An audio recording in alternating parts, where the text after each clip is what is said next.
Bonjour à toutes et à toutes et bienvenue dans Était une fois le cinéma, votre podcast qui parle de cinéma et rien d'autre que de cinéma.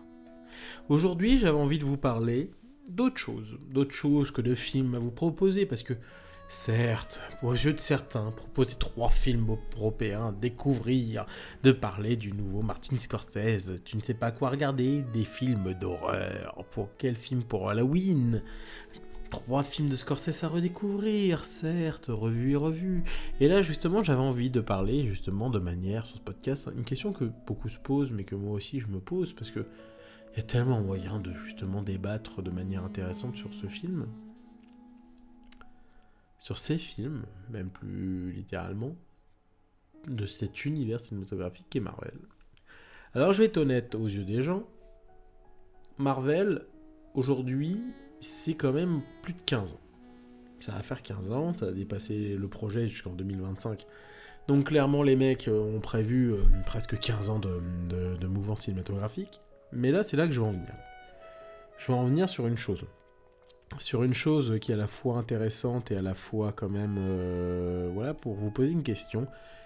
Est-ce que pour vous, l'âge d'or Marvel est mort? Est-ce que tout simplement Marvel est condamné tout simplement à mourir tout simplement, voilà, parce est-ce qu'on arrive à un cycle de fin de carrière, de fin de race, de fin de vie, pour la simple chose, parce que tel le western qui est mort, le western spaghetti est mort d'une certaine façon, comment le giallo est mort, comment le cinéma, la nouvelle vague est morte, comment le réalisme poétique français n'a jamais continué sur toutes ces mouvances-là.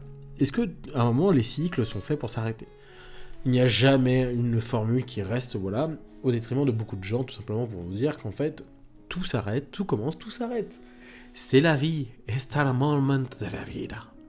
Sauf que Scorsese, qui tient quand même relativement bien la route, même s'il a eu des creux du désert, le papy, mais globalement, papy, au sens, voilà, gentil. C'est un euphémisme, un traité de Scorsese de papy, c'est un grand monsieur, hein, quand même. Mais voilà, c'est juste pour vous dire, en fait, est-ce qu'ils sont condamnés à s'arrêter? Moi, j'avais envie de commencer déjà, avant de décortiquer, en cette question pure, j'avais envie de vous reparler un petit peu des phases, voilà, parce que je me suis mis la fiche de tous les films qu'il y a, et les films qu'il va avoir, et on va parler plus que de cinéma, d'art, de qualité, on va parler un petit peu, justement, cinématographie. Voilà, qu'est-ce qu'on en attend, comment ça va s'amener, comment ça va s'amener les choses, comment les choses vont être poussées.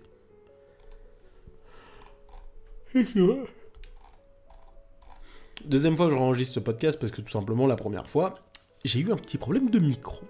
Et ça me dégoûte parce que j'étais quand même à 25 minutes, voilà. Là ça va être un long podcast, d'habitude je parle de 3 films, je tiens 35 minutes, là on va parler un peu, ça va durer un moment je pense. Donc préparez le popcorn, le chocolat chaud, la bière, voilà. Posez-vous bien parce qu'il est temps quand même de parler de choses de cinéma pur, qui est Marvel. On va commencer déjà avec ce qu'on appelle la saga d'infini, c'est comme ça qu'ils l'appellent en tout cas sur Wikipédia et sur comment ils voient le truc. Il y a 3 phases. Il y a 3 phases bien sûr que vous connaissez distinctement, hein, qui vont tout simplement de Iron Man qui est sorti en 2008 et jusqu'à quand même 2019, c'est-à-dire 11 ans plus tard avec Spider-Man Far From Home. Oui, parce que bizarrement, Endgame n'est pas le dernier film de la phase. Au lieu de lancer un nouveau film pour lancer la phase 4, qui est la multiverse saga comme ils l'appellent, et bah clairement ils finissent pas sur le truc qui doit finir l'infini. Voilà, c'est la logique Marvel, faut pas chercher à comprendre déjà. J'ai l'impression que voilà, des fois c'est un peu compliqué pour eux. Du coup, Iron Man, premier film réalisé par Jon Favreau, sorti en 2008, suivi de l'incroyable Hulk, Iron Man 2, toujours réalisé par Jon Favreau, Thor réalisé par Kenneth Branagh, Captain America First Avengers par John Huston, voilà, et Avengers réalisé par Josh Whedon. Du coup, je vais vous dire déjà les films dont j'ai une profonde sympathie sur la phase 1. Bon, ça va pas être compliqué, il y en a que un. Ce n'est que mon avis, c'est le premier Iron Man. Alors, le premier Iron Man, ça fait peut-être très longtemps que je l'ai pas vu, puisque là. Mais justement, pour moi, c'est un film qui a une vraie construction de personnages et de traitement de personnages. Bon, Iron Man 2 ne compte pour moi pas, parce que c'est presque un semi-reboot au sein de la saga, tout simplement pour amener tout le reste. Parce que techniquement, le premier Iron Man et Hulk sont lancés justement sorti à quelques mois d'intervalle, et derrière, en fait, il y a un truc tout bête, en fait, c'est que il lance avec 2 films avec 2 tons relativement différents pour voir, en fait, sur quelle jauge ils vont se situer. T'as le premier par Jon Favreau, quand même, qui est de l'action, bonne déconnade, bon rire, voilà, tu passes pour un bon moment, toi, quand même, devant Iron Man. Voilà, tu passes un très bon moment devant Iron Man, l'incroyable Hulk, voilà, c'est une œuvre, sans être méchant, il te bâtarde, justement, entre Louis Leterrier, voilà, bon, moi je suis pas le plus grand fan de son travail, mais voilà, avec Edward Norton qui met ses mains un peu partout pour foutre un peu voilà, le sbeul, et voilà, qui était beaucoup plus sérieux, vouloir être un peu plus noir, et qui en plus une suite techniquement du celui d'Angly, un soft reboot un petit peu, voilà, un peu boiteux, comme franchement, voilà. Il y a le Thor justement de Kenneth Branagh qui, moi perso, je passe un bon moment, mais j'en touchais haute, c'est-à-dire c'est rigolo, voilà, 5 minutes, mais je pense que je le revois aujourd'hui, globalement, je tiendrai pas. Il y a Captain America, voilà, que je passe à moins, voilà, il y a une volonté petite esthétique, un peu cyberpunk, voilà, mais avec les sous-marins et tout ça, voilà, un petit train un peu old school, mais moi qui marche pas sur moi, et je trouve que, parce que je n'ai aucune sympathie pour Captain America, je trouve que c'est un personnage relativement vide, voilà, c'est un peu, en fait c'est un peu un Superman, c'est le Superman un petit peu, voilà, c'est à peu près les mêmes thématiques, moi c'est des personnages qui me touchent tant toucher l'autre, c'est pas des personnages que je trouve très intéressants, dans ma conception des choses. Du coup, suis Avenger, la réunification par Josh Whedon, et j'y reviendrai juste après. Voilà. Du coup, sur cette phase, pour moi, il n'y a que le Iron Man de Jon Favreau, le 2, je passe un bon moment, et voilà, c'est juste un soft reboot, comme je l'ai dit. Le Thor, en fait, c'est qu'à un moment, Kenneth Branagh, c'est pas un... on le voit carrément, ce qu'il fait avec les Hercule Poirot, c'est pas un cinéaste, un grand cinéaste, et tu passes un bon moment dessus, mais voilà, c'est pas spécialement du grand cinéma.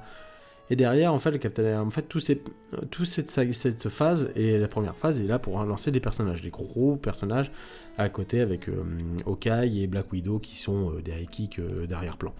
Voilà. Et certains vont me dire, oui, mais Avengers, c'est trop bien. Avengers de Joss Whedon, excusez-moi, c'est pas foufou, hein.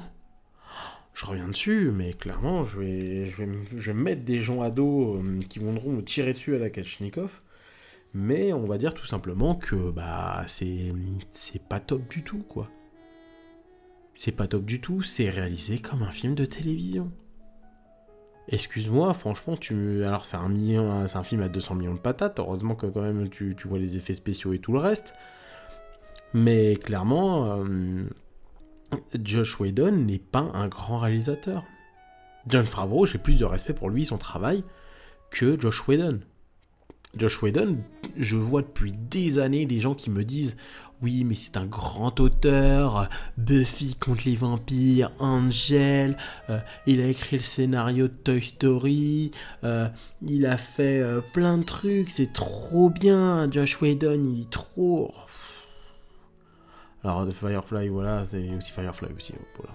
À un moment, je vais remettre les choses au clair, Josh Whedon, pour moi, c'est juste un mec...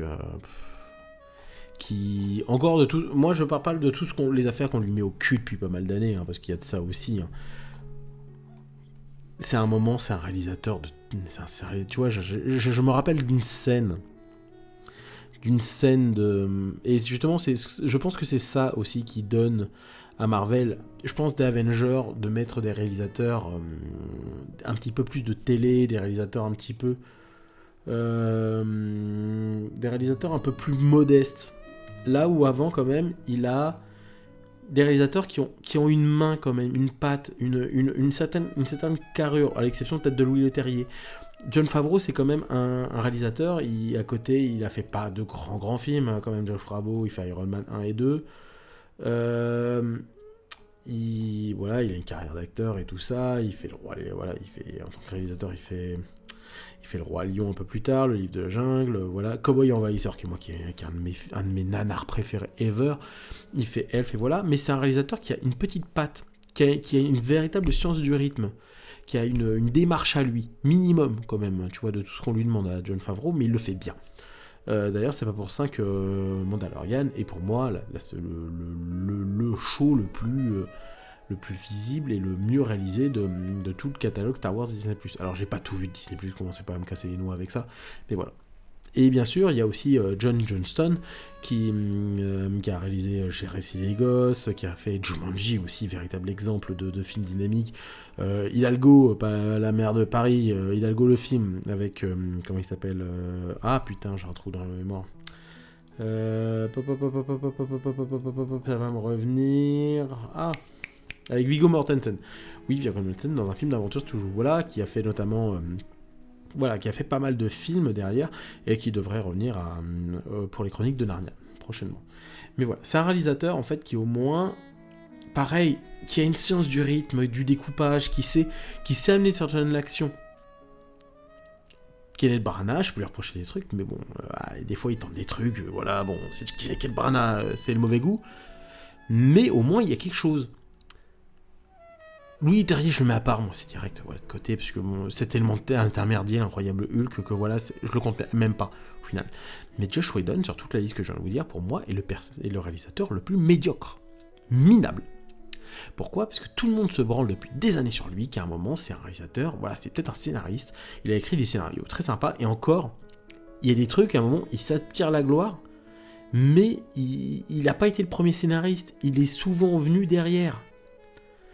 Où il a amené derrière justement pour fignoler les scénarios. Par exemple, c'est le cas de Speed, Toy Story, je sais pas s'il est exclusivement dedans, mais voilà, Alien Résurrection, certains n'aiment pas, moi j'aime beaucoup Alien Résurrection de Jean-Pierre Jeunet, où il dit non, il a détruit mon squelette, il a détruit Clémentine, mais si Jeunet est repassé derrière, c'est peut-être parce que t'as fait quand même des fois de la merde, mon coco, à un moment, faut arrêter.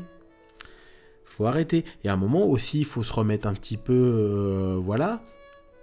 Mais à un moment, voilà, les Avengers, ça n'a jamais été les films les plus poussés d'un point de vue mise en scène. Du point de vue cinéma pur, dynamique et tout ce que tu veux. C'est comme Justice League qui a repris le travail de Snyder. À un moment, c'est... Tu peux pas. Et en dehors de toutes les... Et certains vont dire, ouais, mais Buffy, c'est trop bien, Angel, c'est trop bien. Mais arrêtez avec vos séries d'ados, ils tentent de grandir. Alors certes, ça vous a fait votre jeunesse, mais moi, c'est comme les crasseuses Halliwell. Les sœurs Halliwell, Charm, pour ceux qui ne savent pas, hein, je dis ça avec beaucoup d'humour en disant ça. Mais à un moment, voilà, c'est des séries que j'ai vues ado et tout ça. C'est comme Supernatural, c'est des séries que j'ai vues ado, mais à des moments, je grandis, j'ai envie d'autre chose. Arrêtez de vivre sans contexte dans le passé.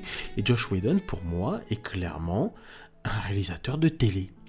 Ça me fait penser à cette scène, à une anecdote de cinéma de outrage de Brian De Palma, où t'as Sean Penn, à chaque fois je les confonds, qui est avec Marty McFly, Michael J. Fox. Michael J. Fox sur scène pour avoir une stimulation pour Michael J. Fox, pour le énerver un peu. La scène est muette. Donc oui, il peut lui dire ce que tu veux, lui dire j'ai des trucs pas très gentils sur les mamans, ou des trucs comme ça, il aurait pu lui dire des trucs comme ça. Le mec passe juste à côté de lui, et il lui sort à l'oreille acteur de télé. Et bah moi j'ai envie de me chuchoter à dire Joss Whedon, et je peux le dire à d'autres personnes aussi, hein. Je peux le dire aussi à d'autres réalisateurs du MCU, j'ai envie de leur dire réalisateur de télé. Voilà, et à un moment vous pouvez me dire oui mais tu vois Sam Raimi aussi, il était venu là parce que...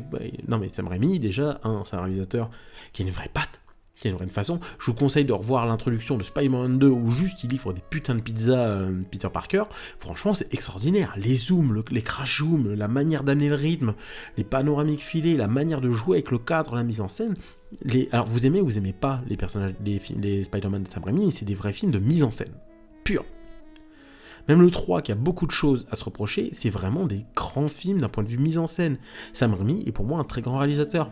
Il s'est calmé avec le temps, parce que forcément, t'as plus la même énergie à 20 ans quand il fait Evil Dead 1, que la maturité qu'il a pris derrière, en faisant des films plus sages, entre Evil Dead 3 Mort au vif, et Spider-Man, il était même pas le premier sur la shortlist. Vous voyez des Fincher, des James Cameron qui auraient dû faire leur Spider-Man, mais derrière, c'est Sam Raimi qui est là. Mais je pense que c'est tout aussi bien, parce qu'on a des réalisateurs avec des vraies pattes. Donc cette phase 1, voilà, je reviens à la phase 1. En fait, la phase 1, pour moi, présente des personnages. Voilà. Ça le fait plutôt bien. Voilà, parce que même des personnages intipides comme Captain America, il y a un attachement. Bon, la seule chose que je retiens, c'est que le mec a mis le plus gros ghost à une meuf de sa vie. Il n'aura jamais son date. C'est toujours rigolo. Mais voilà. Du coup, suivra la phase 2. Phase 2, et qui commence pour moi... Je vais me faire des ennemis par des chapeaux brous, parce que pour moi, Iron Man 3 est sans conteste pour moi un des top 3, top 2 des meilleurs films du MCU. Incontestable. Vous pouvez me dire ce que vous voulez. Pour moi, ce film est l'un des meilleurs du MCU. Pourquoi ? Parce que déjà, juste... Fucking motherfucker Shane Black. Shane Black est pour moi le meilleur réalisateur qu'a eu le MCU. Certains vont dire James Gunn. Et je peux le comprendre. Certains vont me dire à Coogler. Je peux comprendre. Mais clairement... Shane Black, c'est un putain de réalisateur. Et c'est un putain de scénariste. Et ça se voit direct. Parce que vous voyez les scénaristes qui sont passés avant. T'as Josh Whedon. T'as quand même Kevin Feige qui est derrière, supervise un peu le truc. T'as Edward Norton, voilà, qui met ses pattes partout, comme je l'ai dit. À un moment, t'as pas des scénaristes flagrants et bourrés de talent. T'as pas les meilleurs scénaristes. Là, t'as juste Shane Black. Et Shane Black, alors certains vont me dire, oui, mais Shane Black, c'est souvent des films de Noël, un personnage, voilà, dans le trouble et tout ça, mais c'est ça qui fait la force d'Iron Man dans ce film. Iron Man est un personnage traumatisé avec tout ce qui s'est passé dans Avengers.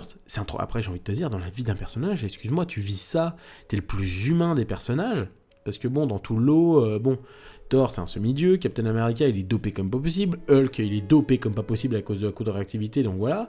À côté de Black Widow et de Hawkeye, c'est le personnage le plus humain. Alors tu vas me dire qu'il a une super armure, mais c'est le personnage le plus faillible et le plus humain. Le mec, c'est quand même un bourgeon. Donc le mec, traumatisme, il en faut, voilà, il a dû en voir des belles et des couleurs quand même dans un film, mais globalement, là, il voit la destruction d'une ville. Il voit un véritable traumatisme chez lui, et qui fait que c'est très intéressant de voir comment il va évoluer, comment il va se reconstruire. Au point que justement, il va se lier avec d'autres personnages. Il y a beaucoup de faux semblants, le scénario est très bien mené, au point, et même son relationnel avec d'autres est beaucoup plus intéressant. Et du coup derrière, Iron Man 3 écrit véritablement un personnage, et qui évolue tellement, qu'un mec comme Josh Whedon, le pourri Josh Whedon, rabaisse Iron Man beaucoup plus bas. Pourquoi ? Parce que le personnage a tellement évolué, a tellement eu de traits de caractère, et même qu'il détruit ses armures sur la fin, voilà, qu'il est obligé de le régresser pour son film. Voilà, c'est un moment, t'arrives à quand même des limites. Et moi justement, Shane Black pour moi a fait le meilleur film du MCU. Alors vous allez me dire, c'est pas compliqué. Mais clairement, Iron Man 3, c'est un des rares que je pourrais regarder encore. Et donc je passe un bon moment. Parce que le personnage est attachant, il y a toutes les thématiques de Shane Black qui vont avec. Alors aujourd'hui, j'ai beaucoup de peine pour Shane Black, parce que le pauvre, il s'est embarqué dans ça fait 5 ans qu'il n'a pas fait de film, alors que le mec nous sort quand même 2 pépites d'affilée, qui sont Kiss Kiss Bang Bang et The Nice Guys. Je sais plus si Nice Guys c'est sorti juste après. Non, c'est sorti juste après Iron Man 3. Il fait Kiss Kiss Bang Bang, il fait derrière Iron Man, et après suivi de Nice Guys. Nice Guys qui est peut-être pour moi un des meilleurs films qu'il a réalisé. Bon, il en a fait 4, j'ai envie de dire, c'est pas compliqué, mais en tout cas c'est un des meilleurs films que dans les années 2010 que je trouve, parce que les personnages sont intéressants, il donne la meilleure prestation à Ryan Gosling, il fait beaucoup de choses Shane Black que je trouve très intéressant, et derrière, moi je trouve ça dommage qu'aujourd'hui, après The Predator, qui a été un enfer de développement, il s'est embarqué dans le truc, et du coup, le film a bidé comme pas possible. Et pourtant, c'est pas un film si cher, c'est un film à 88 millions de dollars. Le film au box-office, attendez, je dois voir les stats. Ouais, mais avec le marketing, il a pas dû se rembourser 160 millions. Alors que clairement, c'est un film qui... Alors, perso, je suis une aparté, hein, mais Predator, moi, c'est un film que j'aime beaucoup. C'est un film que je trouve drôle, qui parle vraiment des déchets de la société. Et moi, franchement, je passe un bon moment devant ce film. Je le regarde encore avec beaucoup de plaisir, Predator. Alors, je me marre avec de la bière, c'est génial. Mais clairement, ça me fait chier parce que ça a quand même tué Shane Black dans l'œuf. Alors, voilà. Donc, j'espère quand même qu'il va ressortir des films derrière. Puis, là, je vais attaquer... Bon, là, je vais attaquer la série Mania, là, par contre. Là où je vais me dire, t'as des Jon Favreau, des Kenneth Branagh et des Joe Johnston qui font des films au moins avec un rythme et tout ça. À la Disney, à la phase 2, après tout le reste, ils ont décidé, les réalisateurs de télé. On veut les mecs les moins chiants possibles. Vous suivez notre directive, vous faites vous êtes carré comme la Corée, vous faites les choses nettes comme on le veut. Ça suivi par le 8ème film qui est Thor, le monde des ténèbres, qui je pense à la limite le pire, un des pires du MCU. John Taylor qui pour moi est juste putain le plus gros truand, mais le plus gros truand du MCU, le mec t'as saccagé quand même. Bon, t'as fait le pire film Marvel, le film qui a failli te bousiller une saga, me voir bousiller une saga parce qu'on pensait pas que ça pouvait être pire, Terminator Genesis, et suivi Dark Fate. Bon, Dark Fate c'est pas lui, mais bon, derrière qui a bousillé, surtout un bon chien sur le cadavre, et derrière fait peut-être le film sur les Sopranos le plus insipide qui existe. Et alors que le mec quand même a de l'expérience, hein. C'est pas le dernier des peintres, voilà, il sait quand même mettre en image un minimum, mais à un moment, mec, t'es un réalisateur de télé. C'est niveau de Joss Whedon pour moi. Alors certains vont me dire, oui mais Joss Whedon il fait 2-3 trucs, regardez, voilà. Alors pour moi si on me dit que c'est une gueule de cinéma, excuse-moi, le plan où t'as le bâton, je sais plus comment il s'appelle le bâton dans Avengers, où il passe au-dessus, il se retourne, c'est des trucs que tu peux faire en école de cinéma. À un moment je pense que t'apprends beaucoup plus de subtilité quand tu travailles ta mise en scène, ton rythme et ta manière de vouloir amener ton cinéma. Et là, c'est pas le cas, clairement. Et là, suivra ceux qu'on va revoir très souvent, les frères Rousseau. Et je vais être méchant, parce que, excuse-moi, j'aime pas le travail des frères Rousseau. Pour moi, les mecs, c'est les Yes Man ultimes, mais sauf que après ils ont tellement engrangé du pognon, parce que les mecs, ils ont fait une des sagas les plus lucratifs avec les Avengers, Infinity War, Endgame, Civil War et tout le train-temps, que derrière, les mecs, ils se prennent pour des auteurs. Quand ils te sortent Chéri en 2021, je le rappelle, les mecs se prennent pas pour de la merde. Les mecs se prennent vraiment pas pour de la merde. Ils essaient de te faire un film, un traumatisme, guerre en Irak, John Key et tout ça, mais c'était insipide, c'était vraiment pas bon. Il suivra The Greyman qui suit derrière, c'est pas très bon, et ils vont sortir un truc derrière. Alors qu'en côté, en tant que producteur, franchement, je préfère disquer leur travail qu'ils font en tant que producteur. En tant que producteur, pour moi, sont beaucoup plus intéressants derrière ce qu'ils ont effectué. Je pense totalement à Tyler Rake, qui a un film qui se tient pas trop mal, je passe un bon moment dessus, ou tout simplement Everything Everywhere All at Once. Oui, parce qu'ils ont été producteurs sur ça. Mais clairement, à un moment, en tant que réalisateur, les mecs ne savent pas faire une putain de scène d'action. À un moment, ok, tu veux jouer, tu veux te la jouer un peu plus, montrer que t'as des choses à raconter. Mais il y a une manière de les raconter. Les mecs, ils ont voulu faire leur film sur la guerre en Irak. Ils ont voulu faire parler tellement de choses qu'en fait, t'as plus de sens au moment. Et surtout qu'en fait, tu choisis peut-être le personnage qui, pour moi, je pense, dans ce genre de trait, marche le moins bien. Parce que franchement, j'aime beaucoup Tom Holland. C'est un acteur que je trouve qui a beaucoup de choses à raconter, mais clairement il y a des moments, il y a des films où tu sais que derrière ça passe pas, et moi clairement ça passe pas, parce que je trouve qu'il surjoue, il en fait beaucoup trop des caisses, et je pense que les frères Rousseau n'ont pas le talent pour le diriger, le faire redescendre. Voilà, donc c'est juste clairement une conception de choses. Voilà. Et arrive l'anomalie dans la phase 2, même dans tout le MCU bizarrement, James Gunn avec les Gardiens de la Galaxie. Pardon. Et je pense que les mecs, ils prennent James Gunn à ce moment et ils disent waouh, c'est un mec de la trauma, le mec a fait trop, il est pas crédité, mais il a fait Roméo et Juliette, il est pas crédité, mais il a bossé dessus. Il a fait Amber PCA en court-métrage, voilà, il a beaucoup travaillé du côté de la trauma. Il a fait notamment les scénarios de Scooby-Doo, de l'Armée des Morts de Snyder. Derrière, il arrive aussi avec deux films que je trouve, moi, Splitter et Super, qui est génial. Super, pour moi, un des meilleurs films de super-héros ever, qui en parle avec beaucoup de bien. Il arrive sur les Gardiens de la Galaxie. Alors, je pense que Marvel, déjà, ils se sont dit, bon, on va laisser couler, parce que les Gardiens de la Galaxie, on va faire le pognon, mais tout le monde s'en fout, au final. On dit, c'est quoi ce truc, les Gardiens de la Galaxie, qu'est-ce qu'on va en faire? Ouais, James Gunn. Ouais, tiens, vas-y, fais ton truc.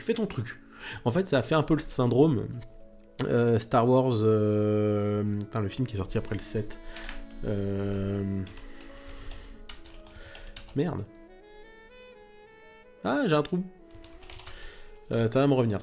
Et du coup, derrière, t'as tout cet aspect-là. Attends, je vais le trouver. The Clone Wars. Non, c'est pas Solo. Rogue One, voilà, c'est Rogue One. Rogue One, justement, ils ont fait, ouais, vas-y, fais ton truc de ton côté, nous emmerde pas. Et James Gunn te montre le film peut-être un des plus jouissifs, avec une patte, un humour, une manière de faire. Alors certains vont me dire, oui, mais ça a donné toute la doctrine du cinéma actuel. J'avoue, voilà. Mais ça, j'ai envie de dire, ça a toujours existé, des gens qui veulent copier la sauce. Tout le monde peut essayer de copier la soupe au petit rond de ta grand-mère. Mais pas beaucoup de gens arrivera à en avoir la douce amertume comme elle fait. James Gunn, l'humour, il est travaillé. La manière dont il joue avec la musique, c'est pensé. Chaque musique a un sens. C'est pas ici pour mettre cool. C'est une musique qui est faite justement pour accentuer l'action et les personnages. Et qui le fait avec beaucoup de justesse. En fait, là, pour moi, ça me retrouve un peu le côté un petit peu, genre, des années 2000, où on mettait des classiques rock, un petit peu émo, une pensée pour Daredevil et Evanescence. C'est exactement ça. Et James Gunn, pour moi, a créé les personnages les plus attachants avec les gardiens. Des personnages tendres, des personnages forts, qui évoluent, qui n'arrivent pas à communiquer, mais qui arrivent au bout d'un moment. Alors certes, ils y arrivent grâce au pouvoir des années 80 sur la fin, mais au moins, c'est un film qui est très bien réalisé, je pense, dans sa manière de faire. Et moi, c'est un truc que j'applaudis. Suivra d'ailleurs, voilà, je vais retourner sur Joss Whedon, voilà, c'est pas le... Voilà, Avengers, voilà, ça avance pas trop. Moi, je trouve perso, l'ère du tronc, ça fait pas tant avancer le schmilblick. Je trouve que les Gardiens de la Galaxie ne fait plus évoluer. Iron Man 3 fait plus évoluer, mais bon, vu que ça va... Et surtout qu'en fait, il chie sur la gueule du travail de Shane Black, au final, donc derrière... Whedon Voilà, le pire, c'est que faut jamais laisser le Whedon au scénario tout seul, c'est un truc à... C'est un truc à fou. Mais après, à l'époque, il sortait d'Avenger. Le mec se considérait comme le maître du monde. Il disait... Je vais tout péter, mais quand tu laisses un mec de télé croire qu'il a tout pété, voilà ce que ça donne. Et suivre un Ant-Man, mais Ant-Man, malheureusement, c'est une grosse désuétude, parce que bon, quand The Boy te fait du meilleur Ant-Man, juste en intro de la saison 3, tu fais ouais... Le personnage de The Boy qui finit dans la cocaïne, franchement, c'est toujours drôle. Et surtout que quand je savais pas du tout ça. Edgar Wright, je savais qu'il a été au projet pendant très longtemps, mais après, il a fait ses films à côté, donc voilà, ça a été un peu bordélique, on va dire, au niveau de la production. C'est le Blade de l'époque, on va dire, Ant-Man à une époque. Donc ça part tellement à droite à gauche, et du coup, tu vois, je parlais de réalisateur de télé, on est clairement là-dedans, hein. Le mec, il fait Yes Man, La Rupture, Bye Bye, American Girl. Le mec, il a fait sa trilogie. Il a fait les Iron Man, les Ant-Man. Et la preuve, mec, t'es le mec qui a fait les moins bons chiffres du MCU. Et parmi ceux qui vont me donner le plus gros mal de tête aussi. Mais voilà, donc c'est là, je parlais de ça, le réalisateur de télé. On peut caractériser Peyton Reed de réalisateur de télé. Voilà, même s'il n'a pas fait que ça, mais globalement, je trouve que c'est pas un réalisateur, c'est pas le meilleur réalisateur, clairement, de très loin. Je suis méchant, mais voilà. Alors, ce qui est pire, c'est que tu dis que au scénario, t'as quand même Adam McKay. Alors, pour ceux qui ne savent pas qui est Adam McKay, je vous conseille vivement son travail. Parce que déjà, du côté de la comédie que moi j'adore, avec déjà comédie américaine totalement absurde, avec les Ashermen, présentateur vedette, la légende de Ron Burgundy, suivi de sa suite qui sortira 9 ans plus tard, Légende vivante, qui me fait hurler de rire tellement que c'est débile, c'est jouissif, c'est le Very Bad Cop qui a la frontière du mauvais goût, c'est génial. Et après qui est parti sur son rêve en plus politique, et c'est artistique avec The Big Short sur la crise, le casse du siècle, sur la crise économique des subprimes, qui est un film extraordinaire. En fait, pour moi, les deux films qu'a fait à partir de 2015 avec The Vice, clairement, Adam McKay, pour moi, a fait des films extraordinaires. The Vice et The Big Short, pour moi, font partie des meilleurs films des années 2010, parmi les meilleurs films politiques, et parmi les meilleurs films, justement, qui t'amènent, justement, à te questionner sur la culture américaine. The Big Short, et que monte en fait tout le système, voilà, est dirigé par la sale race de l'humanité. et de le voir au scénario. Je suis curieux de savoir à quel point il était s'il était venu surtout pour l'humour, parce qu'à l'époque, il est en 2015, il n'a pas encore sorti The Big Short, il n'a pas eu le succès avec The Big Short, donc clairement, je pense qu'il était surtout venu parce qu'en tant que scénariste de comédie, réalisateur de comédie. Voilà.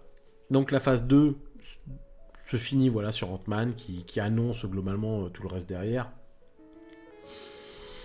Et suivra la vague la plus longue. Putain, qu'elle a été longue celle-là.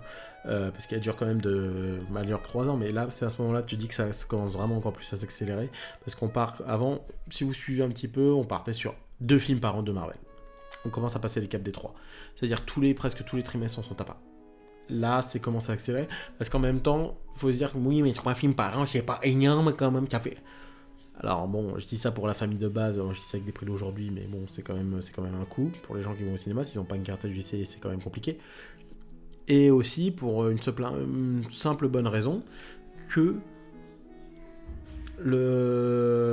cette phase 3, en fait, se lance après beaucoup de choses à mener.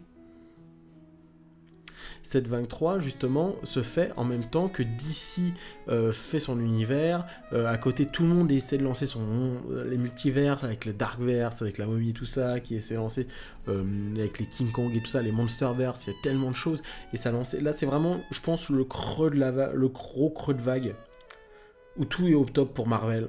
Et tout le monde essaie de copier, tout simplement, mais sans y arriver, parce que ça prend du temps. Ils avaient trop d'avance sur ce moment-là. Civil War avec les frères Rousseau, j'en ai déjà parlé. Et là, moi, un film où j'ai une sympathie, c'est quand même Strange Day. Autre grand film, mais Catherine Bigelow, mais non, c'est Doctor Strange, pas forcément de Scott Derrickson qui est un très. Je pense qu'il se disait encore la même chose que les frères Rousseau. Il dit, wow, le mec, il a fait des petits films. Il a fait Hellraiser 5 en direct au DVD. Il a fait quoi d'autre? Il a fait L'Exorciste. Il a fait en blockbuster comme marché, il a fait Sinister et Délivre-nous du mal. Le mec, ça va. C'est un réalisateur d'horreur, il va pas trop là. Mais Scott Derrickson, au scénario déjà, mais surtout dans sa manière de filmer, a quand même une science de l'image qui fait que... C'est un petit peu pour moi, je le caserais un petit peu dans la case Jon Favreau et Joe Johnson. Je le mets pas au niveau Shane Black et James Gunn, mais clairement, c'est un réalisateur où moi je trouve qu'il y a une patte et tout ça. Il y a un truc, et pour moi de toute façon, il y a 2 réalisateurs qui suivront derrière dans le top, dans ces 3 catégories, dans le top avec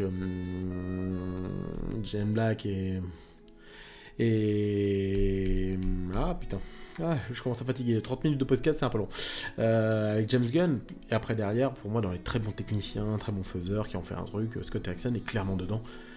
Donc voilà, c'est James Gunn avec voilà, que moi perso, j'adore le 2, parce que tu me mets Kurt Russell avec un mulet, comme Albator c'est Collector, j'achète de vous. Et là, doucement, on va arriver des fois dans les trucs intéressants, les trucs creux de vague. Mais creux de vague au de ouf. Parce que Spider-Man, putain, quand même, voilà, quand je vois ça à l'époque, je suis allé le voir en salle, je suis allé le voir tout seul. Je passe un moment, je crois, peut-être un tiers de mon téléphone. Il y a quasi personne dans la salle, je me mets dans un coin. Et à un moment, je regarde je suis autant sur mon téléphone que sur le film, parce que le film, je le trouve insipide. Certains vont me dire John Watt et tout ça. J'ai un ami qui me défend. Voilà, après... Je t'en veux pas, mon ami, je t'aime beaucoup, hein. Mais clairement, John Watt, pour moi, c'est pas spécialement un très bon réalisateur. C'est un réalisateur qui a une envie, je pense, de faire des choses, qui a une envie de vouloir faire du cinéma, qui quand même, voilà, moi perso, en tant que Clown, qui est un film d'horreur que je trouve plutôt efficace, simple, voilà. Derrière, je pense qu'il est très jeune quand il arrive. Et là, il a 42 ans, le bougre. Il arrive sur Spider-Man. Et là, du coup, c'est aussi une nouvelle politique de Marvel. C'est de prendre des réalisateurs qui sont relativement jeunes et qui ont marché un petit peu dans les festivals et tout ça. Clown a marché plutôt bien dans les films de ces festivals du cinéma de genre. Mais derrière, clairement, il est, je trouve, passé... je trouve que, clairement...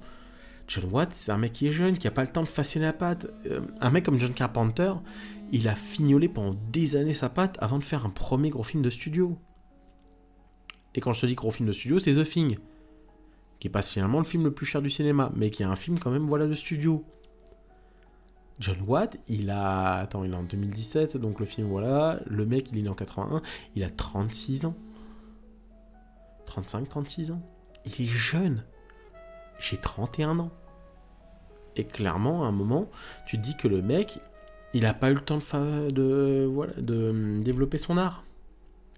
Et sans compter que c'est mis entre 4000 mains de scénaristes. Je crois que c'est un des films qui a eu le plus de scénaristes. Donc voilà, Homecoming, pour moi, les Spider-Man, c'est clairement, voilà. Surtout quand tu passes après... Alors, mon pote, je défends ma maison, mais globalement, ceux de Sam Raimi, au moins, il y avait une vraie patte, il y avait une raison. T'as le droit de pas aimer les personnages avec Tobey Maguire et tout ça.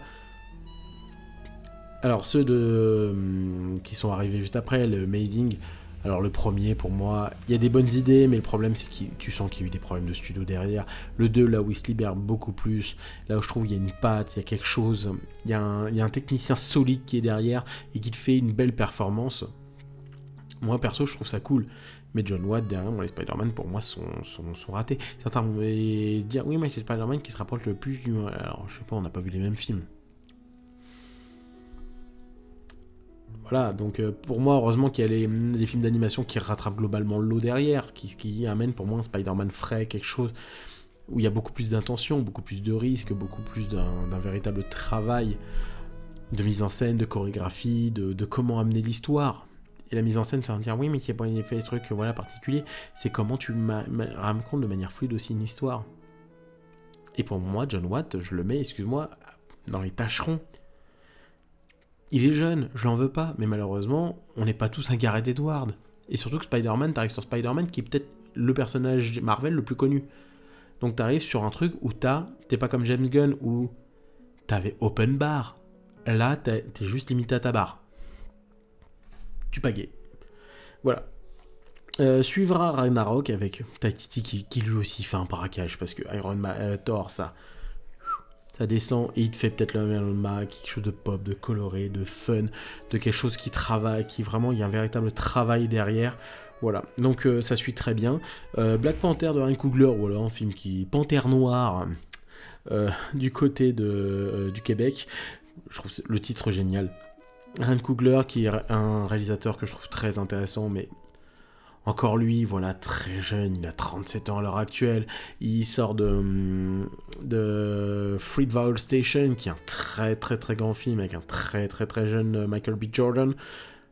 Il fera Creed aussi derrière, et que moi clairement ça me fait chier parce que c'est un mec qui a techniquement peut-être le moyen de pas devenir le nouveau Spike Lee, mais techniquement de raconter des choses sur la communauté afro-américaine, de comment sa vision des choses. C'est un mec qui a grandi du côté Oakland en Californie, donc je pense qu'il a des choses à raconter, des envies à raconter. Sauf que le problème derrière, c'est que moi,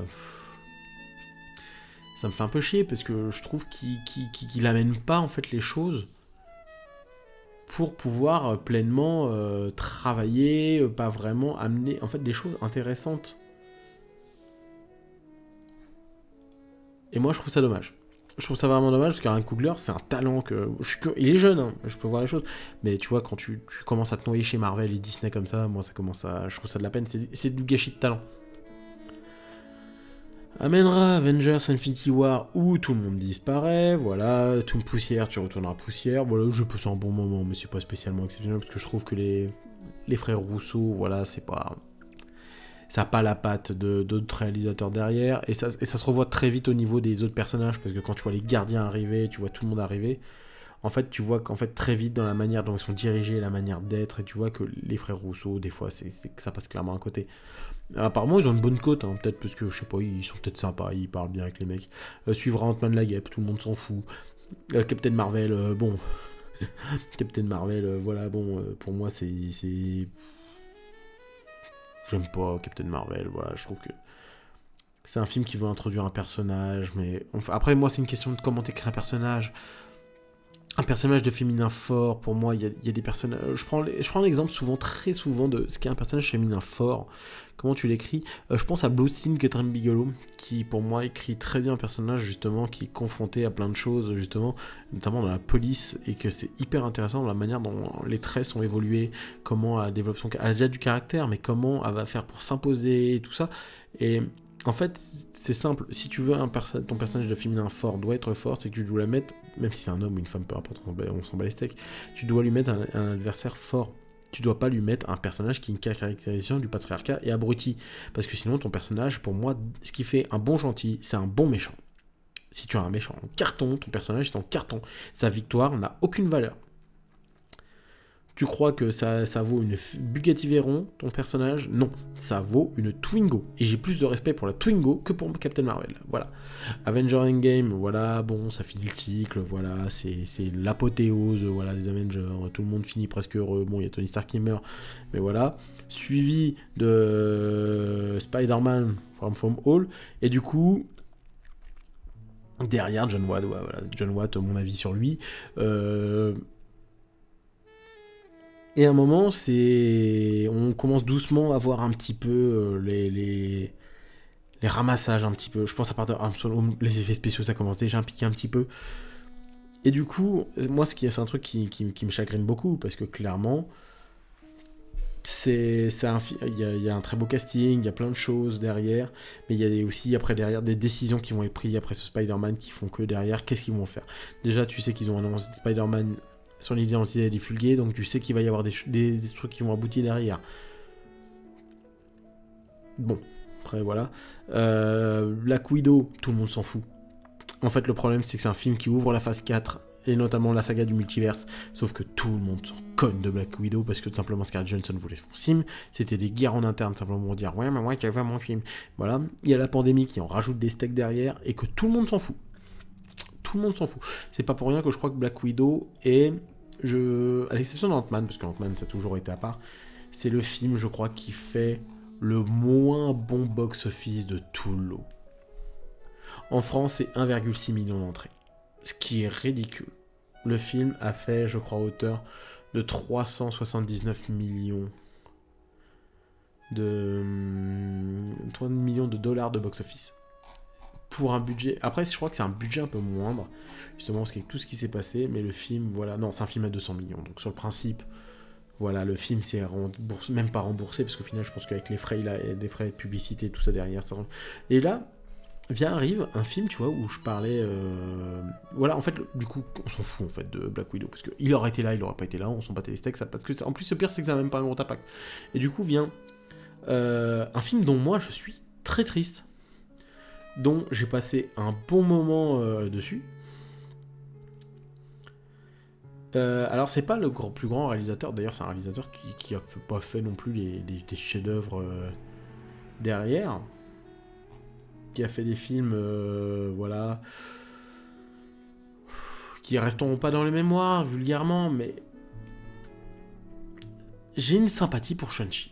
Shang-Chi parce que déjà, je trouve qu'au moins ça part sur un truc là où c'est ce que je reproche beaucoup à Marvel, c'est vraiment avant. Là, moi, ce que j'aimais bien, par exemple, dans les vieux films de super-héros, c'est que t'as ce côté vraiment sectaire. Par exemple, New York, une ville, et tout ça, Superman, t'as Metropolis. En fait, t'as un côté petite communauté qui fait que tu y crois en tant que protecteur d'une ville, même un peu du monde, mais globalement, où tu te dis, il y a une place dans ce monde.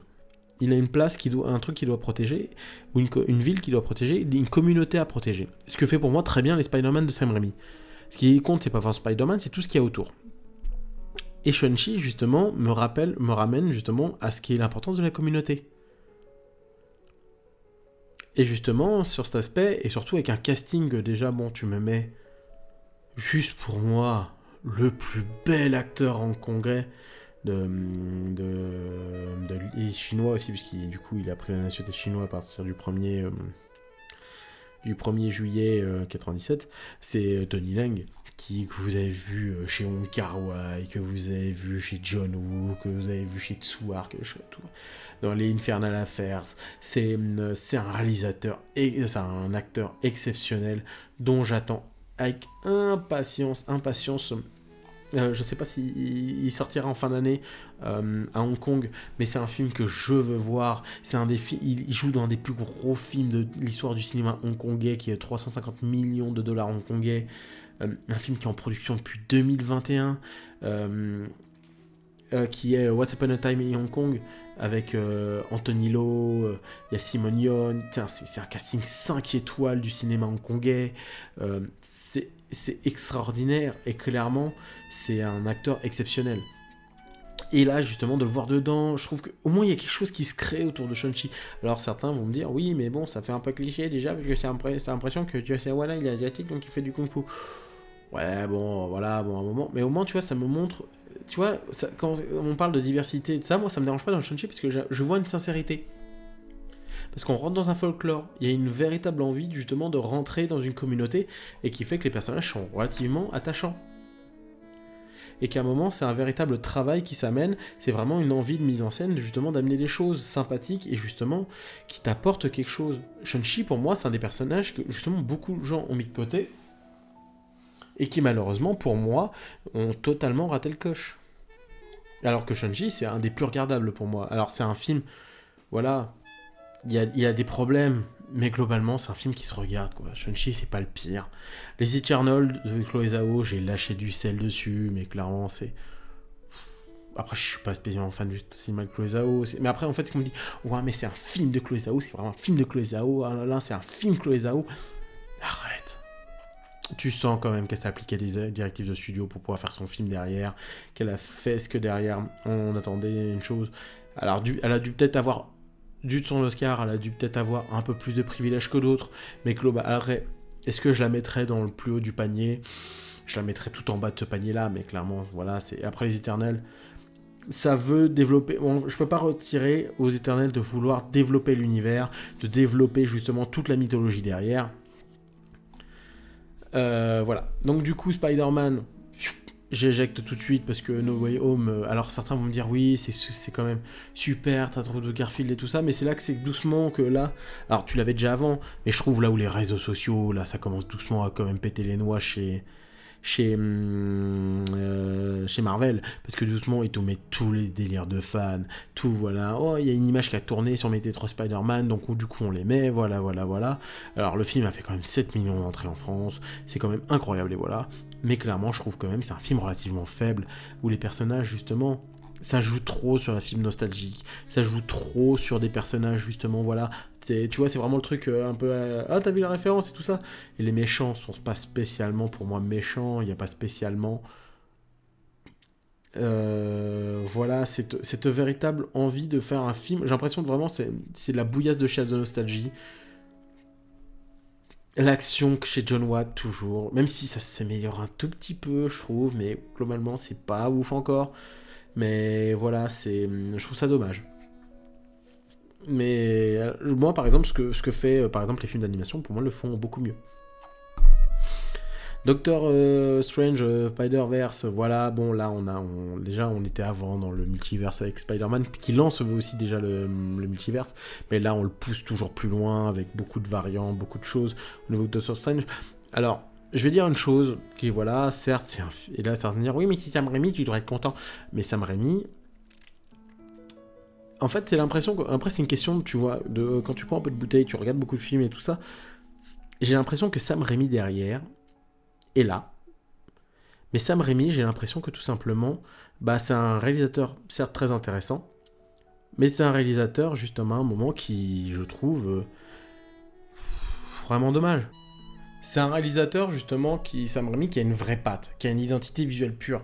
Et là, ce qui est triste, je trouve, c'est que chez Marvel, j'ai l'impression qu'en fait, c'est pas le Sam Raimi authentique, celui-là qui fout, qui tente des choses. J'ai l'impression de voir beaucoup plus le Sam Raimi, un Sam Raimi dont on a voulu prendre la sève pour regarder, on a un film de Sam Raimi, tout ça. C'est quelque chose que moi je ressens beaucoup. Et que je me dis, en fait j'ai l'impression que Sam Raimi, sur le film, c'est devenu un bête technicien comme tous les autres. Alors certes, il y a beaucoup plus de fulgurance, il y a beaucoup plus de folie, en tout cas dans ce film, que dans beaucoup d'autres du MCU. Mais je trouve que clairement, c'est un film qui se regarde, qui se digère pas trop mal. Sauf que le problème, c'est que tu t'arrives quand même à un moment où là, il commence à impliquer les séries. Et là, doucement, moi, ça commence doucement à me péter les noix, parce que franchement, vos séries, j'en ai rien à foutre, parce que WandaVision, alors, je pense que tu peux comprendre directement sans la série, mais quand même, doucement, tu comprends beaucoup plus de choses via WandaVision, et toute l'implication que ça amène. Suis, par exemple, Thor, Love and Thunder, alors perso, moi, je trouve que c'est c'est un nanar, c'est pire qu'un nanar. Moi, les chèvres, je me suis toujours parmi, je me marre, mais... Waititi, je sais pas ce qu'il lui a pris, je pense que le mec, après qu'il ait eu son Oscar, il a fait... Ouais, parce que derrière, il fait... Dans l'ordre. Il fait Thor, il fait Jojo Rabbit au milieu, et après, il fait Love in Tender. Je pense que le mec, on en avait plus rien à foutre. Il en avait rien à faire. Je pense qu'il avait juste envie de se... Voilà, vas-y, il vient, il part son délire, il fait les cas, je m'en fous, j'ai un Oscar, je me casse après. Donc voilà. C'est là que Thor redescend un petit peu dans les limbes. Même s'il y a une envie de traiter un peu plus le personnage, notamment le personnage de Natalie Portman, mais après derrière, c'est globalement pas ouf. Là, à ce moment-là, t'as des problèmes de production qui se tapent derrière. T'as Black Panther qui subit la mort de... putain, comment il s'appelle l'acteur de... Chadwick Boseman, qui justement malheureusement meurt de sa maladie, et du coup derrière qui se retrouve sans son Black Panther, vulgairement. Du coup, ils sont obligés quand même de se débrouiller pour pouvoir vraiment amener la chose, vraiment amener... à continuer avec le scénario avance, que le scénario se développe, et après derrière, moi je trouve ça pas très bon. Ryan Coogler, ça me fait chier parce que je trouve qu'il y a un mec qui a beaucoup de talent, caméra en main, mais qui malheureusement encore jeune et justement qui s'était globalement écrasé. Et du coup suit la phase 5, là parce qu'on arrive à la phase 5, parce que là c'est ça qu'à un moment la phase 4, ça a une envie d'introduire de nouveaux personnages, et je trouve ça viable, et encore, de nouveaux personnages dont la moitié, en fait, ont introduit techniquement Shang-Chi et les Eternals pour étendre l'univers, sauf que le problème c'est qu'en fait, là où ils auraient dû, après Endgame, mettre que des nouveaux personnages, y faire apparaître quelques les autres en caméo, mais jamais introduire comme ça les personnages, ils auraient dû ramener que des nouveaux personnages pour étendre l'univers, au lieu de réinstaurer les nouveaux. Je pense que pour Black Panther, ça aurait été beaucoup plus simple. Pour Thor, t'avais aucune utilité. Doctor Strange Internal Multiverse, voilà. Spider-Man, c'est clairement fait pour la nostalgie et le kiff. Mais en fait, tout le reste, en fait, c'est que tu introduis très mal ton univers et qui amène la phase 5. La phase 5, avec qui suit, et là, qui va suivre pas mal de films, parce que voilà, on n'a pas fini.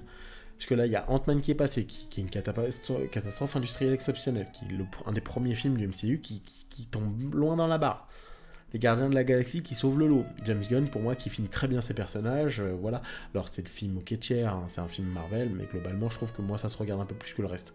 Si Marvel, là, qui va sortir dans quelques jours, on enchaîne avec Deadpool, Captain America de Brave World, alors Captain America qui, moi, je pense, ont vu de toute la série qui a été amenée, je pense que là, on va sortir le gros beat comme pas possible, parce que pour la simple raison, la série n'a pas marché.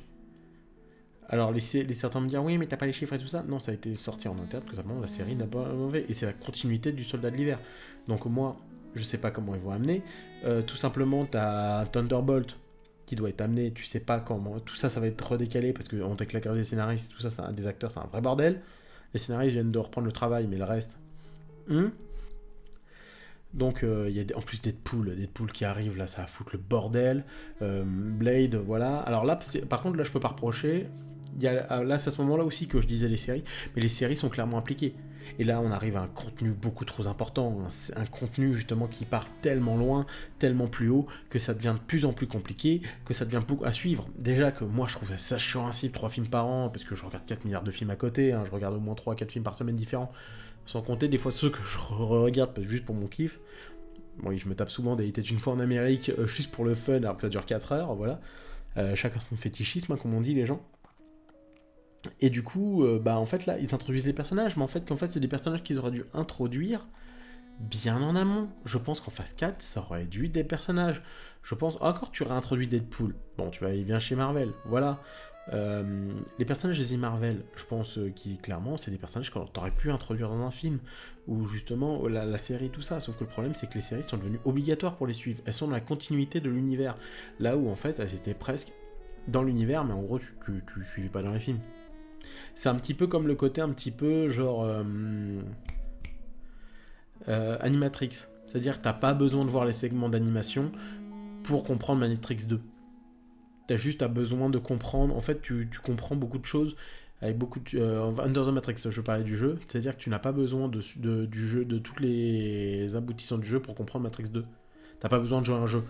Là, t'as quand même besoin de regarder la série pour savoir. Et c'est là que ça va perdre les gens, parce que tout le monde n'a pas 4000 heures. Moi, j'ai d'autres passions dans la vie que le cinéma, j'adore ça, mais je regarde beaucoup de catch, je regarde des séries, j'aime bien avoir mes potes, à des moments, t'as autre chose dans ta vie. Du coup, t'as les 4 fantastiques qui s'introduisent, là où ça va être encore un bordel. T'as Blade aussi qui est une emmerde de production comme pas possible, ça va être encore repoussé. Kong là avec leur problème avec l'acteur là qui était déjà de base un mec, un ego pas très, qui a des gros problèmes de colère, donc du coup ils se retrouvent là, ils vont devoir recasser soit un acteur, soit il y a un problème de contrat ou tout ce que tu veux, donc ça va être le gros bordel. Et du coup les Avengers Secret War, et là clairement moi je pense que la phase 4 et la phase 5 la fin de la phase 5 aurait dû amener à Secret War. Les gars, si vous voulez partir dans le multiverse, et vous amenez le multiverse doucement, amenez-le dans Secret War. Pour Secret War, mais attendez, parce qu'on va devoir attendre encore 4 ans pour le truc, alors qu'un truc qu'ils auraient pu développer depuis 2019, sauf que le problème c'est qu'il y a tellement une masse maintenant, avec le catalogue de la Fox et tout ça, et qu'ils ont tout donné, Disney a tellement tout donné à Feige, ouais tu te démerdes avec tout ça, on veut tout ça. Donc à un moment, on a trop de contenu, trop de choses qu'on n'arrive plus à suivre, et à un moment c'est pour ça que là je vais parler là on va sortir un petit peu de tout ce qu'on a sorti du MCU, vous avez eu mon avis un peu global, voilà, ça fait 1 heure de live qu'on en parle, mais globalement c'est ça que je voulais aboutir, c'est tout simplement que on arrive sur une limitation et une fin de vie, une fin de race du blockbuster de super-héros comme ça. Pourquoi ? Parce qu'à un moment a toujours poussé toujours plus loin. Toujours poussé. Par exemple, il y a une très bonne vidéo du Western sur le Western Spaghetti sur comment il s'est manié quand il est arrivé au niveau de la parodie et tout ça, qui a tué doucement le genre. Même si ça allait se terminer comme ça, parce que globalement, t'avais tellement de films qui sortaient que ça pouvait à un moment saturer les gens. Et là, je pense qu'on arrive à un petit niveau de saturation entre les séries, les films et tout ça, qu'à un moment, on n'a plus la possibilité justement d'un point de vue industriel pur, les gens n'arrivent plus à suivre, les effets spéciaux n'arrivent plus à suivre, les scénaristes n'arrivent plus à suivre. En fait, quand tu commences à me faire le modèle de la série au cinéma, c'est très compliqué à suivre au bout d'un moment. Tu arrives à une grosse rupture, tu cèdes à un moment, et c'est très compliqué. Et je trouve ça vraiment dommage qu'à un moment, le cinéma n'arrive plus à suivre, et qu'à un moment, on arrive à des limites. Marvel, ça a amené des films au mieux très sympathiques à des films les plus bas de gamme du blockbuster qu'on ne devrait même pas en faire. Alors pourquoi j'en veux à Marvel depuis pas mal d'années, moi personnellement ? Parce que tout simplement, c'est justement la standardisation d'un blockbuster. Là où avant, on avait des blockbusters avec des pattes.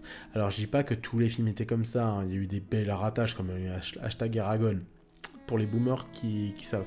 Enfin même les bouquins n'étaient pas spécialement ouf. Mais avant, t'avais du Harry Potter, t'avais du Seigneur des Anneaux, t'avais des projets justement de scénarios, de nouvelles idées. Moi, je suis un enfant des années 90, j'ai grandi avec des films d'action, comme Last Action Hero, j'ai grandi avec des tas de films d'action, justement totalement différents les uns des autres. Et après, j'ai redécouvert dans les années 80, il n'y avait pas que les films de Stallone, il y avait l'horreur, c'était pas que justement des jumpscares à l'Halloween. Carpenter a ramené de nouvelles horreurs, et justement, c'est ça qu'à un moment, il y avait quelque chose de beaucoup plus large et que le cinéma était différent. Chaque studio avait ses envies, ses sensibilités, certains étaient peut-être un peu plus auteurs, cherchaient quelque chose de nouveau, certains voulaient juste cagnasser de la mouillasse, et à un moment, ça s'engendrait comme ça. Et c'est juste qu'à un moment, je trouve que... C'est pour ça que je définis souvent Marvel, et même Disney, de cinéma de la mondialisation. C'est-à-dire qu'à un moment, c'est un film qui veut plaire tout le monde, à tout le monde entier, que ça on perd vraiment une chose importante que je trouve, qui est que le comics à la base c'est quand même une œuvre profondément américaine, et c'est pour ça que moi j'ai toujours été beaucoup plus fan de manga, parce que le manga est une profonde œuvre bande dessinée qui amène la sensibilité japonaise, comme la BD franco-belge amène une identité purement européenne, essentiellement européenne. Le comics a une identité et une sensibilité américaine. Et justement, clairement, moi, c'est un truc que je ne peux plus aujourd'hui chez Marvel. Parce que simplement, on a perdu cette suprématie, justement, de parler, justement, de ce qui fait l'Amérique, ce qui fait les États-Unis, les problèmes. Et alors que tu as des tas de problèmes, juste de films qui peuvent en parler. Blade, justement, peut dénoncer certaines choses du racisme. Justement, t'as des personnages féminins qui peuvent dénoncer sur Miss Marvel avec les talons aiguilles sur un éléphant. Mais globalement, il y a des choses qui peuvent être amenées. Et moi, c'est un truc à un moment, genre, quand je vais dans un pays, justement, je m'attache beaucoup à la culture, de voir justement, de m'enseigner de la culture d'un autre pays et de voir ce que je peux en apprendre. Quand je vais au Japon, c'est ce que j'ai appris. Quand je suis parti au Maghreb, c'est ce que j'ai appris. Parce que j'ai appris de beaucoup de gens et de beaucoup de choses qui m'ont permis de m'épanouir. Et c'est ça qui est intéressant. Et moi, justement, quand je regarde les Spider-Man de Sam Raimi, je vois une œuvre profondément américaine, avec les problèmes d'Amérique, justement les problèmes post-11 septembre, justement les problèmes... justement, c'est tout con, mais de voir Maguire, justement, dans son petit appart, parce que l'appart, ça coûte une blinde, parce qu'à New York, la vie de super-héros, bon, c'est sympa, hein, tu sauves des gens, mais ça te permet pas de payer ton loyer non plus tout le temps. À un moment, ça dit beaucoup de choses. Alors certes, pour certains, c'est pas grand-chose, mais pour moi, ça raconte beaucoup de choses. Sur tout ce qui est la patte et l'essence du cinéma américain. Et justement, parce que c'est quand même du cinéma américain, et vous regardez par exemple Disney, c'est des œuvres justement certes américanisées, mais justement au moins, moi je trouve avant, au moins il y avait une vraie idée de dire certaines choses. Par exemple, le premier Toy Story, pour moi, parle de beaucoup de choses en sous-texte, par rapport au western qui est mort à la place de la science-fiction, comme ça a été plus fait progressivement dans les années 60, où la science-fiction est devenue quelque chose en vogue, alors que le western partait dans le déclin. Ça parle de beaucoup de choses en sous-texte. Par exemple, Toy Story 2 parle justement du fétichisme du passé, justement, de tout un aspect de l'histoire, justement, de conserver, et justement, mais qu'est-ce que c'est à la base véritablement un jouet avant cet héritage? Et c'est très intéressant de suivre ça. C'est très intéressant d'amener des thématiques comme ça, parce que ça te parle de choses, de réalisateurs, de réalisatrices, de scénaristes américains, et qui te racontent des choses. Et c'est ça qui est important. Ça te raconte des choses sur l'Amérique. Moi, aujourd'hui, ces films ne me racontent plus rien sur l'Amérique. Et pourtant, même Captain America, à un moment, tu devrais développer ton personnage pour amener ça. Et c'est pour ça que je pense, par exemple, aussi qu'à un moment, tu me racontes une histoire qui a une identité, et qu'aujourd'hui, pour moi, cette identité est morte. Et clairement que ce cinéma-là, je pense qu'avant que ça se casse la gueule, parce que Disney va foncièrement se casser la gueule, parce qu'à un moment aussi, le problème c'est que tu peux pas faire des films avec aussi des idéologies totalement différentes. D'essayer de choper un marché comme la Chine, qui est énorme, hein, c'est quand même... t'as une salle, je sais plus, à un moment, c'était une salle qui ouvrait tous les 2 jours, je crois, 3 jours, un truc, il y avait une salle de cinéma qui ouvrait. C'est un business incroyable. Mais clairement, derrière... c'est que le film, en fait, ces films-là veulent plaire au public chinois. Sauf que le problème, c'est que tu arrives à des contraintes. Tu arrives sur une idéologie américaine où tu veux une purement de volonté de montrer le progressisme et tout ça, des combats qui peuvent être viables à la base. Sauf que le problème, c'est qu'en fait, tu arrives à la doctrine où tu veux te dire, tu veux plaire au plus grand monde. Sauf qu'à un moment, tu arrives à des limites culturelles. C'est pour ça que tu as des films qui sont interdits au Qatar, et comme tu as des films qui sont interdits en Chine. Parce qu'à un moment, tu n'arrives plus, justement, à vouloir plaire au monde entier. Tu arrives à des trucs où tu dois te brider à ce niveau-là. Alors avant, des œuvres qui pouvaient toucher justement aux États-Unis et toucher notamment aussi dans le reste de l'Europe. Dans l'Europe, et justement, c'est ça aussi, et je pense que les films marchaient comme ça globalement, de nous montrer une sensibilité justement qui viennent de ces pays-là. Comme moi, je peux être sensible à des films. Pourquoi si je suis très fan de films japonais et de films hongkongais? Parce que c'est des valeurs. Quand je suis allé là-bas, enfin pas coréen, hongkongais et coréen aussi. Je suis pas allé en Corée, je suis pas allé à Hong Kong parce que c'est hors de prix, voilà. Mais globalement, quand je suis allé au Japon, parce que c'est des valeurs que je partage. Une manière d'être, la manière dont je les comprends, cette envie. Parce que j'ai pu, et justement, c'est grâce à ces films-là, aux animés et tout ça, que j'ai pu comprendre pleinement leur culture et que je ne partais pas en terre totalement inconnue. Alors que les États-Unis ont beaucoup de choses à raconter sur tout ce qui se passe actuellement. Et c'est intéressant de le voir.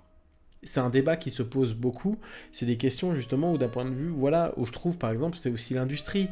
L'industrie justement bride aussi des réalisateurs, qui n'ont pas la possibilité justement d'amener, justement d'évoluer correctement dans le cinéma indépendant, comme l'a pu faire d'autres réalisateurs. Comme John Carpenter, comme l'a fait Robert Eggers, comme l'a fait Ari Aster, qui ont évolué doucement dans leur carrière, avec des budgets plus maigres pour avant, des budgets plus importants, où quand même des tas de réalisateurs ont fait derrière. Et c'est ça, c'est de savoir aussi comment ces réalisateurs, comment tu crées ta nouvelle vague de réalisateurs, parce qu'à un moment, il faut dire aussi Hollywood, les réalisateurs américains, t'en as peut-être quelques-uns qui sont très doués, Mais à un moment, le reste, c'est quand même pas ouf. Et qu'ils vont chercher d'autres réalisateurs étrangers, anglais, comme Edgar Wright, comme... putain, comment il s'appelle, Rogue One. Bah, ça va en revenir. Mais voilà, ils vont chercher d'autres réalisateurs. Et en fait, Marvel monte, et pour moi, le sujet, attention, justement, de tout ça. Là, je fais toute la liste de ce qui s'est passé sur Marvel, de tout ce qu'ils ont pu amener d'un point de vue des films et tout ça, où je dis, ok, voilà un peu mon avis. Mais globalement, on arrive sur des trucs, voilà, où certes, c'était des blockbusters, mais à un moment, je pense que tu arrives très vite à la limite de ton système en mettant des réalisateurs qui n'ont pas de sensibilité, justement, où tu veux les brider, tu veux les faire entrer dans un mood. Alors que je pense que c'est des jeunes qui ont des tas de choses à raconter. Et je trouve ça dommage. Voilà, c'est un live où justement on a dû avoir la fin pour avoir un bilan global sur mon avis. Mais je pense que là, je vais juste finir sur un truc où je pense que le système va se casser la tronche. Parce qu'avec les plateformes et tout ça, on arrive à un niveau où ils se cassent les dents. C'est pas possible. Disney fait trop de contenu. Les séries Marvel, justement, il y a trop de séries. Le problème, c'est qu'à un moment, il n'y a plus assez de mains pour travailler correctement, il n'y a pas la volonté de travailler dans les meilleures conditions, et ce qui fait que derrière, là où avant tu avais les films qui avaient des effets spéciaux corrects, qui faisaient que ça travaillait bien et tout ça, aujourd'hui ça commence doucement à voir. Ant-Man 3, j'en fais encore des cauchemars. Et vraiment, j'espère vraiment que ces films... Marvel, moi je veux bien voir des films de super-héros, mais le temps qu'ils sont faits avec le cœur et avec beaucoup de sincérité. Il y a des films que j'aime beaucoup, hein, et que j'aimerais toujours...